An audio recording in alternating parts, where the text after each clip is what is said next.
proceed to the double fractions.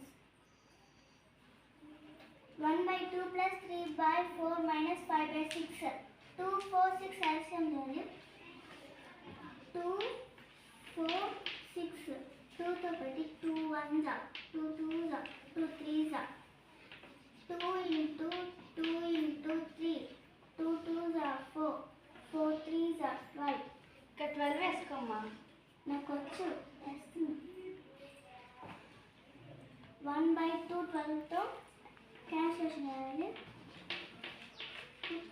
2 1 2 6 1 into 6 6 plus. ఇక్కడ plus ఎందుకు వచ్చింది? మైనస్ గా రావచ్చు కదా. అక్కడ ప్లస్ ఉంది కాబట్టి ఇక్కడ వేసా. 3 by 4 into 12. 4 1 4 4